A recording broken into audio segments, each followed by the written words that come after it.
Hello, besties. Not gonna lie, journaling literally changed my life. And if you're a girly girl who's overthinking at 2 a.m., this is for you.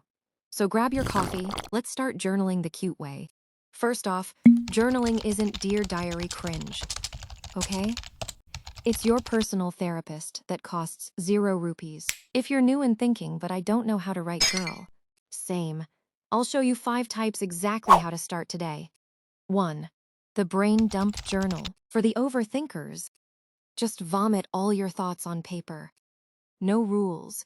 Messy handwriting allowed. 5 mins before sleep equals instant calm. 2. The Gratitude Journal. Write 3 things you're grateful for daily. My mom's dosa, my dog, passing that test. It trains your brain to see good stuff. Main character energy. 3. Romanticize it.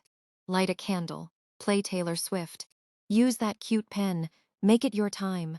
So, girly girls, which journal are you starting tonight? Comment below. Remember, your thoughts deserve a pretty place to live.